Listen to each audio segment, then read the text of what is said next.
Okay, this episode is about maintaining your mental health. Ayan, talagang saktong-sakto pa rin talaga sa atin yan ngayon. And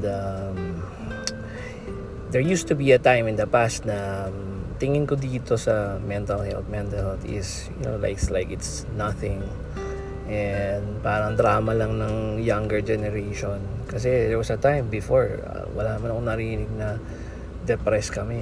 I mean, I'm 50 and having said that, there were moments in the past during my earlier days na talagang mga teachers, harap-harapan, pinapahiya ka, minumura ka, sinasabi sa yung wala kang kwentang tao, ganyan. Tapos meron ding mga teachers na talagang nananakit. Oo, lalo nung bata pa kami. Nung college na hindi na masyado. Siguro natakot na sa amin kasi makapagtulong-tulungan namin sila. Pero there was a time, I think, ito talagang dito makakalimutan sa UST noon. And then I have this person, one of my friends, best friends na lalaki, na kinokorek niya kasi meron siyang parang Visayan dialect siya eh. So meron siyang Visayan accent. And then this teacher, physics teacher, she was trying to correct him, pero in a way na talagang pinapahiya talaga niya. So I spoke, sabi ko, ma'am, kasi po may Visayan. Mali naman ako, sabi ko, may Visayan accent lang po siya. It's pang defect of parang ganyan. Ako nabanggit ko ata defect. And then she immediately retorted, syempre mga professor, so syempre I was just like nobody during those times. She said something like, defect nga kaya nga natin kino-correct, di ba? So the more we were nakita ko yung kaibigan ko, talagang parang namumula siya. So parang syempre napahiya siya. Ako naman, parang I sort of mumbled a thing or two, and she was now attacking me, Ayan, yung naka-jacket na yan, parang gano'n. So I was during those times. Pero deep inside, kahit na namamahiya na siya, parang I felt so good na I answered back and stood up for someone na was being attacked. But anyway, I used to think na, during our time, walang nagrereklamo about being depressed or something like that. No, we would muscle our way out of every day. Babae, lalaki, ang daming kwento kahit yung mga kaibigan namin mga babae dati, sa bus, kung paano sila minsan nababastos. And wala, talagang bruskuhan talaga to. Talagang labanan to nung walang magpo-post sa social media, walang social media Di ba? So, talagang away kung away. Talagang, labanan talaga. So, I had this negative feeling about that, and I would say sometimes, before, na talagang drama lang ng younger generation. Wala naman talagang ganyan. Until, a very dear person to me had this certain, kind of, felt that, and now it has become so real to me. And sabi ko, kailangan pala talaga you take care of each other, especially your younger sibling, your younger people, in your circle. And kami nga ng mga friends ko, since nasa school nga kami, parang sabi sa kanila, it seems to me like we are guardians of the lost world, or guardians at the end of the world.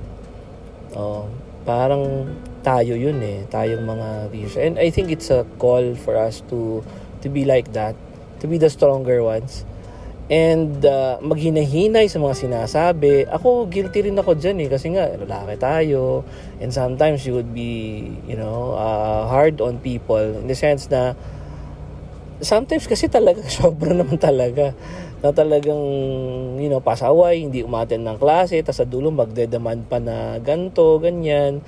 Minsan sasabihin mo, di gumawa ka ng sarili mo sa eskwelahan, magtayo. Sabihin mo sa nanay mo, umuwi ka, sabihin mo sa nanay mo, Magtayo, marami ata kayong pera, magtayo kayo na sarili niyong eskwelahan. Yun, magagawa niyo talaga yung gusto niyo mangyari, di ba?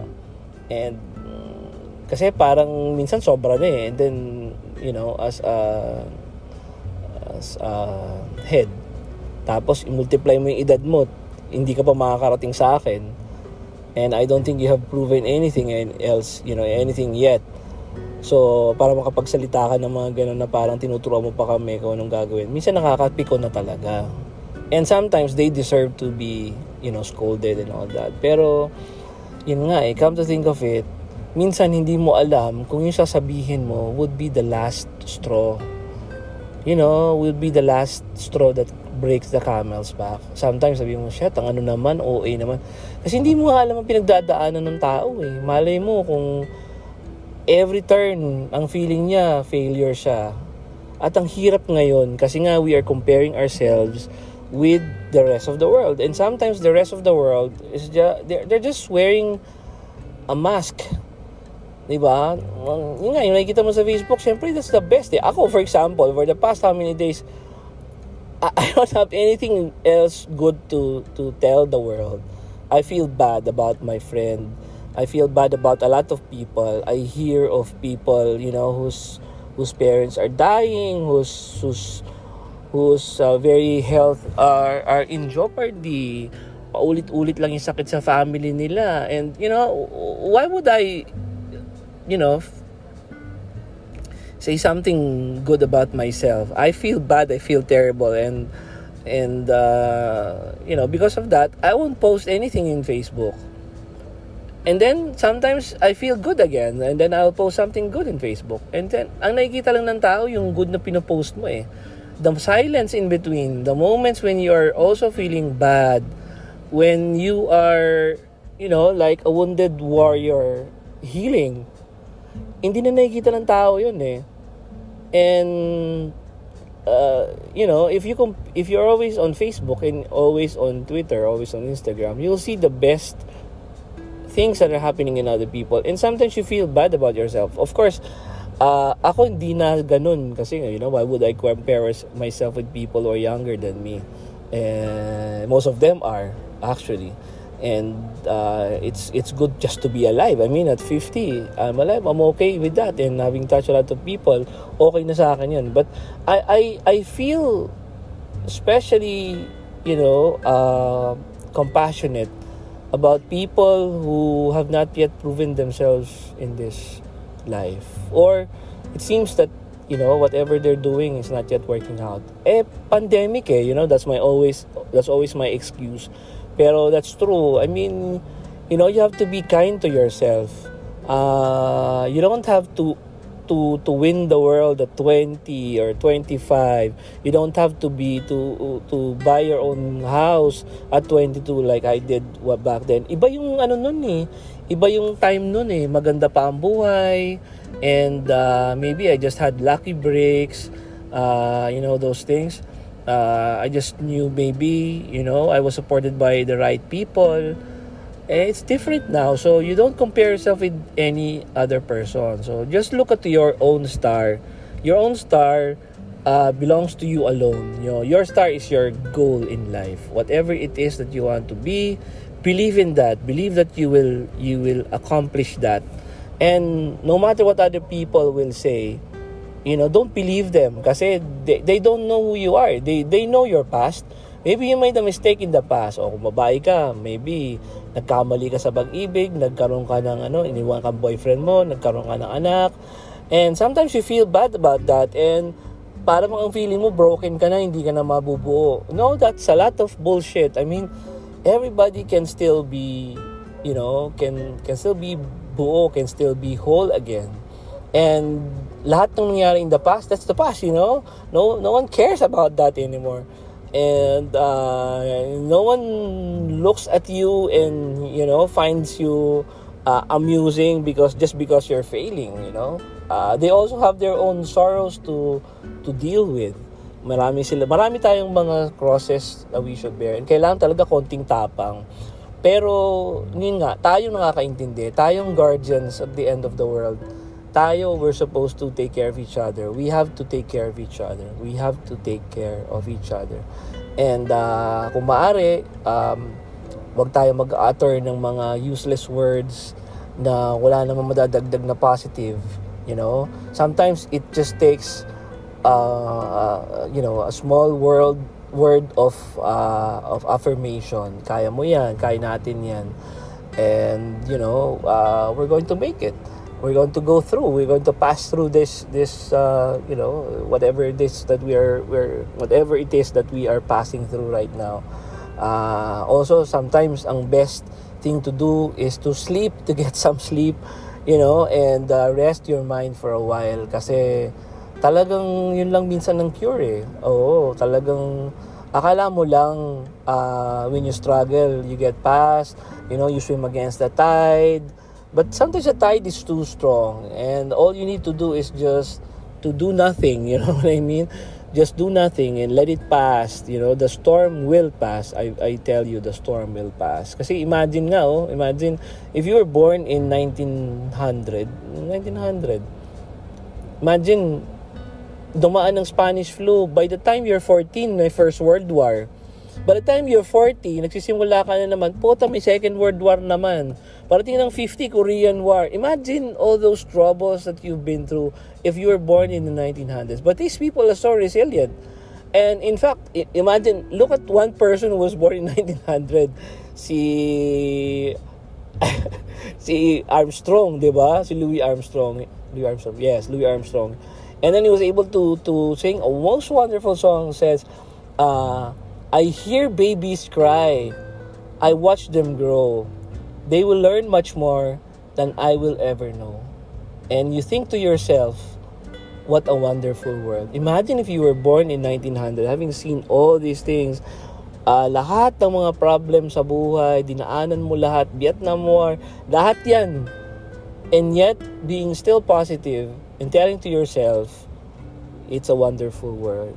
So, kailangan talaga maging tayong source of positivism sa mundo.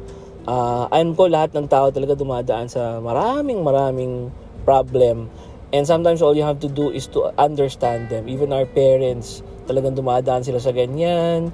And if you can share certain, a smile, a joke, or whatever, that would make, that would lighten up the mood a bit. And, just do it. Kasi talagang kailangan talaga ng mundo yun. Na talagang maging positive tayo, maging optimistic tayo. Kanina, after a series of stressful na mga meetings, so yun, mapapadighay ka na lang na, ay, salamat, tapos na. And then when I turn around, somebody was nagsusut-sut sa akin, ganyan. And then here was my mother, 86 years old. Tama ba? 80. Basta ganun, 82 years old, I think. 1939. Yeah, 82 years old. May dala-dala siyang kape. Hindi ko naman siya tintusan magtimpla ng kape, but she's like that, Maybe she's happy because I'm home. And she would say, she said something, magkape ka muna. And she flashed that smile. A most wonderful smile that would only come from a person who truly loves you despite of who you are. Your own mother.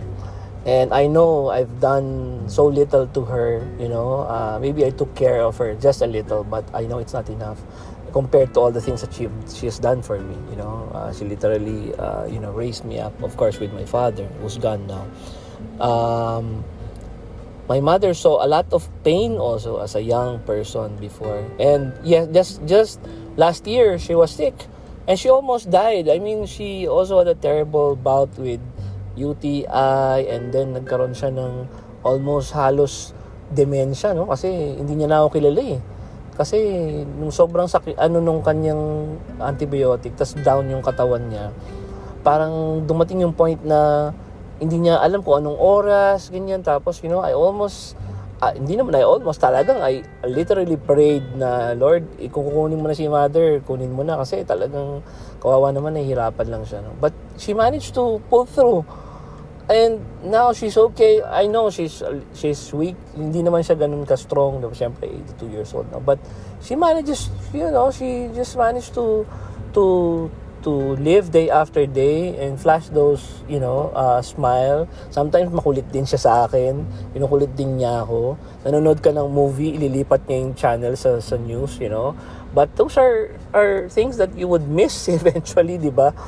And I'm just glad that God, if He's out there, did not answer my prayer. Kasi if He answered my prayer and she's not here anymore, I would be miserable, I think. And she's a bit of a sunshine in this dreary day. So I just hope that you be like that also to your parents, to the people around you. Believe in yourself. Believe that this will eventually pass. So I don't know if there's any person listening. I see a lot, just a few people listening. But if you want to be able to help other people, please share whatever you're hearing from me. It doesn't matter if you don't, share my Spotify or my podcast, but just share the good news to others. And yun, kailangan tayong magsama-sama, kailangan tayong work hand in hand, and pray for each other. Then pray for my friend who's really in a lot of stress right now, a lot of deep depression right now. I hope she manages to pull through, but we love her so much, and we believe in her. We know that she's going to pull through. And yun, peace, love, and understanding, and I just hope that we manage to pull through. Thank you very much for listening.